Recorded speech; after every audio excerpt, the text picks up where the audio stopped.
नमस्कार साथियों, स्वागत है आपका बैंकर साथी चैनल में। साथियों, इस वीडियो में हम डिस्कस करेंगे नॉन परफॉर्मिंग एसेट्स के बारे में, जिन्हें शॉर्ट में हम एनपीए भी कहते हैं।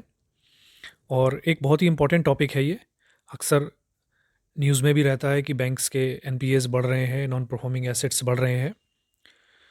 तो जानेंगे हमें कि कोई भी एसेट जो बैंक का है, यानी कि बैंक के एसेट, जो कि आप जानते हैं कि हम बैंक जो भी लोन देते हैं उनको बैंक का एसेट्स कहा जाता है, क्योंकि उससे उनकी इनकम होती है बैंक की।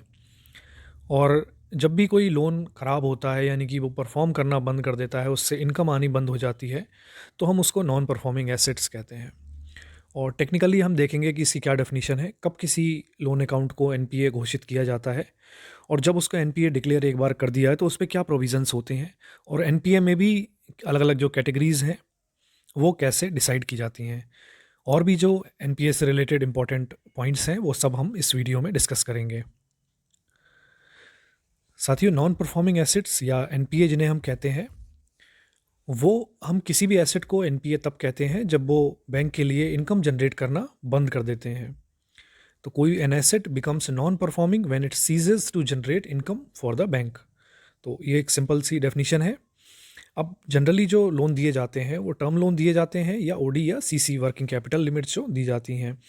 तो टर्म लोन के केस में जब इंटरेस्ट या प्रिंसिपल जो ओवरड्यू रहे, अगर 90 दिनों तक, 90 डेज तक अगर ओवरड्यू रहता है, प्रिंसिपल एंड और इंटरेस्ट, या तो दोनों या फिर इनमें से कोई एक, प्रिंसिपल या इंटरेस्ट ओवरड्यू रहता है 90 डेज तक, तो उस केस में हम उस अकाउंट को टेक्निकली नॉन परफॉर्मिंग एसेट्स घोषित किया जाता है।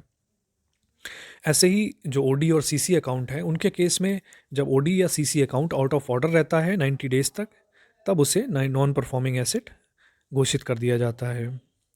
और जो जहाँ बिल परचेज या बिल डिस्काउंटेड के केस में, जहाँ बिल परचेज किया जाता है, बिल डिस्काउंटिंग की जाती है, उन केसेस में भी 90 डेज तक अगर कोई बिल जो है वो ओवरड्यू रहता है, जब भी उसका ड्यू डेट है उससे उससे 90 डेज ओवरड्यू रहता है, तब उसको हम नॉन परफॉर्मिंग एसेट कहेंगे।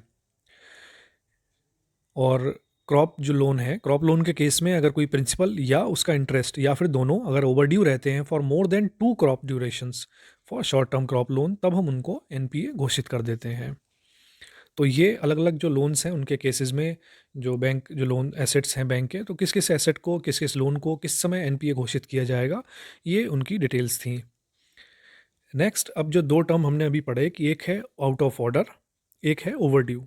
तो आउट ऑफ ऑर्डर क्या होता है? जब भी कोई outstanding balance remains continuously in excess of the sanction limit या DP drawing power, when outstanding is less but no credit for 90 days और credit not enough to cover the interest.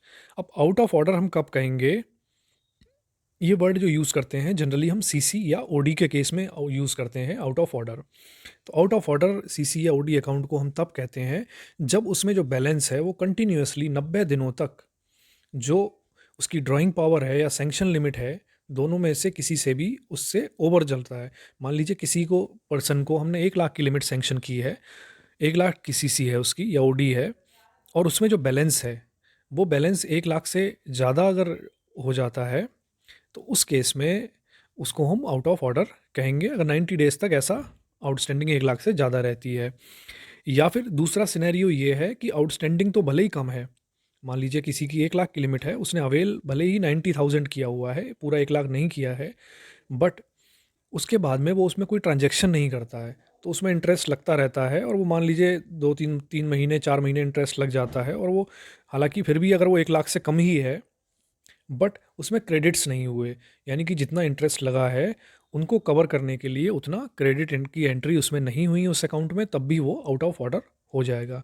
यानी कि हमने देखा आउट ऑफ ऑर्डर में दो situation है, या तो उसमें जो बैलेंस है वो डेबिट बैलेंस जो है वो ज़्यादा रहे जितनी सैंक्शन लिमिट या डीपी है। सेकंड सिनेरियो है कि उसमें डीपी या सैंक्शन लिमिट से डेबिट बैलेंस कम है, बट उसका जो इंटरेस्ट लगा है पिछले जो 90 दिनों से, उसको सर्व नहीं किया गया है, उसमें क्रेडिट एंट्रीज उस अकाउंट में नहीं की गई हैं जितना कि वो उस इंटरेस्ट अमाउंट को कवर कर सके।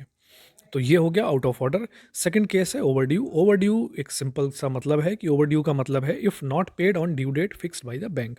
तो कोई भी अकाउंट में जो भी जनरली टर्म लोन के केस में बात करते हैं उसकी एक जो जिसकी डेट है कि कब इंस्टॉलमेंट उसमें आनी है, उस डेट को अगर इंस्टॉलमेंट नहीं आती है तो ड्यू डेट पे अगर इंस्टॉलमेंट या पेमेंट नहीं आती है तो फिर हम उसको ओवर ड्यू कहेंगे। अब एनपीए अकाउंट के केस में इनकम रिकग्निशन का क्या सिनेरियो है, क्या गाइडलाइंस हैं। जो भी एनपीए अकाउंट हैं उनमें चाहे भले ही इंटरेस्ट उसमें सिस्टम, क्योंकि सिस्टम को नहीं पता है जब तक आप उसमें एनपीए घोषित ना करें, उसकी जो टेक्निकली उसको चेंज ना करें उसकी, तो वो उस पर इंटरेस्ट तब भी लगाता रहेगा, क्योंकि बैंक जो है, बैंक के जो एसेट्स हैं, लोन्स जो हैं, उन पर सिस्टम ऑटोमेटिकली इंटरेस्ट कैलकुलेट करता रहता है। बट एक बार जब एनपीए हो गया है अकाउंट, इसका मतलब है कि उसमें परफॉर्म नहीं कर रहा है, उसमें रिकवरी नहीं आ रही है।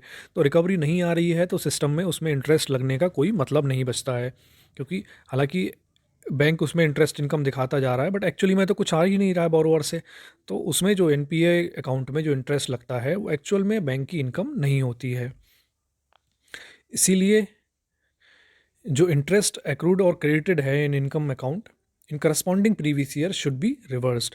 तो जो भी करस्पॉन्डिंग प्रीवियस ईयर में जो इनकम हुई है, इंटरेस्ट इकट्ठा हुआ है जो एनपीए अकाउंट में, वो रिवर्स कर दिया जाना चाहिए इनकम हेड को डेबिट करके, क्योंकि उस पर इंटरेस्ट लगाने का कोई मतलब नहीं है, क्योंकि एक्चुअली में रिकवरी बैंक को नहीं आ रही है। In the absence of the clear agreement between the bank and the borrower for the purpose of appropriation of recoveries in NPAs towards the principal or interest due, bank should adopt an accounting principle and exercise the right of appropriation to recovery in a uniform and consistent manner। तो यहाँ पे कह रहा है कि अगर किसी कोई केस ऐसा है जहाँ पर क्लियर कट एग्रीमेंट बैंक और बोरोवर के बीच में नहीं है for the purpose of appropriation of recoveries in NPA, तो बैंक के पास जो अप्रोप्रिएशन का राइट है उसको वो जुडिशली यूज़ कर सकता है और यूनिफॉर्म और कंसिस्टेंट मैनर में जो भी रिकवरीज आती हैं उनको सेटल करेगा।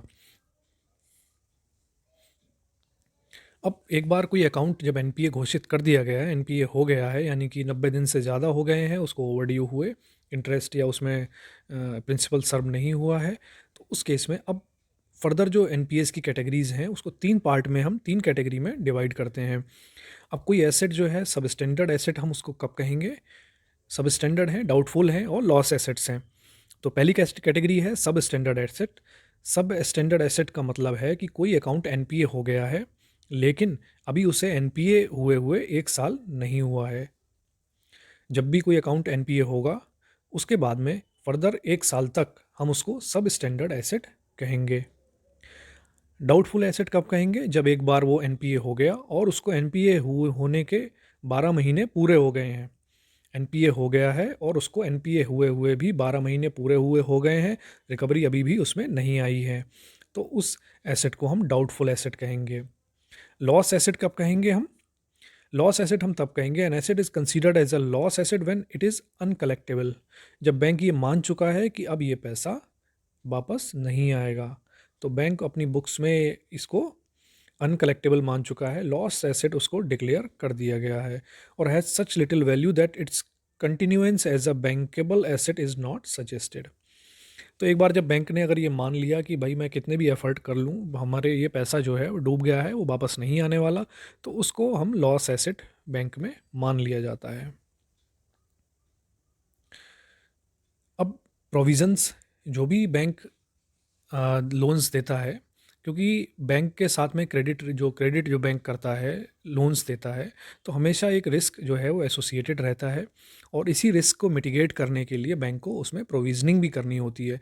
क्रेडिट रिस्क हमेशा इन्वॉल्व रहता है और प्रोविजनिंग जो है इसका मतलब है कि उतना अमाउंट बैंक जो है उसको अलग रख देता है उस अकाउंट के। अब किस अकाउंट में कितनी प्रोविजनिंग करनी है इसके कुछ नियम कानून हैं, उसकी कुछ गाइडलाइंस हैं।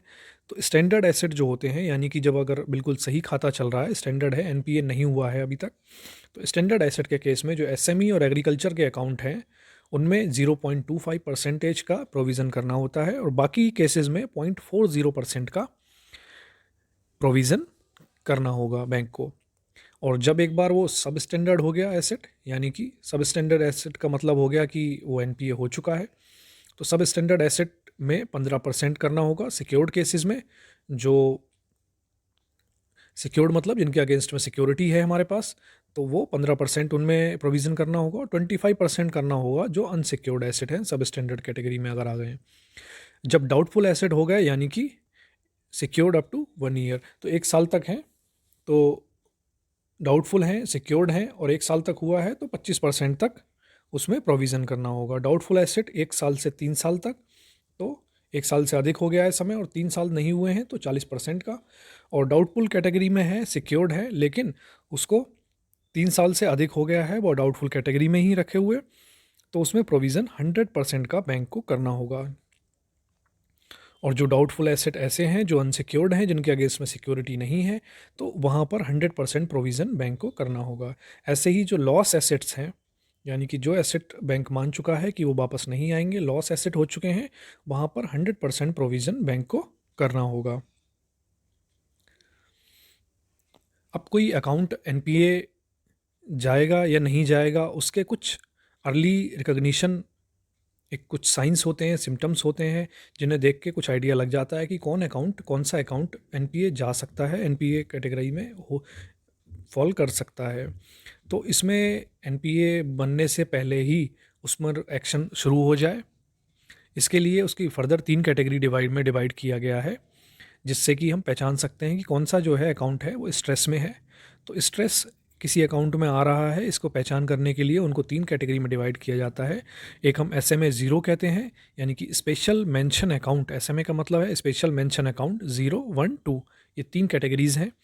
तो SMA 0 किसी अकाउंट को तब कहते हैं जब प्रिंसिपल और इंटरेस्ट जो है वो ड्यू हो चुका है, ओवर ड्यू हो चुका है, यानी कि जिस जो ड्यू डेट थी उस पर पेमेंट नहीं किया गया उसका, लेकिन ऐसा किए हुए 30 दिन से अधिक नहीं हुए हैं, यानी कि ओवर ड्यू जो है वो 30 दिन से कम हुए हैं अभी। और अगर 31 दिन से 60 दिन तक ओवर ड्यू रहता है उसमें इंटरेस्ट या प्रिंसिपल, तो हम SMA 1 उसको कैटेगराइज करते हैं। और 60 दिन से और 61 दिन से 90 दिनों तक रहता है तो वो SMA 2 कैटेगरी में जाता है। तो ये है इसका केस। और 90 डेज से ऊपर जाता है तो फिर आपको पता ही है, वो उसको फिर वो स्टैंडर्ड एसेट नहीं रहेगा, फिर वो सब स्टैंडर्ड यानी कि एनपीए घोषित कर दिया जाएगा। तो ये 3 कैटेगरी हैं जो कि एनपीए होने से पहले की स्टेज है। SMA 0, special mention account 0, special mention account 1, special mention account 2। 0 to 30 days, यानी कि 0 to 30 डेज में SMA 0, 31 to 60 SMA 1, 61 to 90 SMA 2। तो ये अर्ली वार्निंग सिग्नल्स हैं, यानी कि स्ट्रेस किसी अकाउंट में। तो एनपीए के बारे में साथियों इतना ही था। इस वीडियो में हमने एनपीए से रिलेटेड सारे कॉन्सेप्ट्स जाने हैं। आई होप कि आपको वीडियो पसंद आया होगा। तो वीडियो अगर आपको पसंद आया तो इसे लाइक करें, साथ ही शेयर करें हमारे सभी बैंकर साथियों के साथ। तो मिलते हैं साथियों नेक्स्ट वीडियो में। Thank you.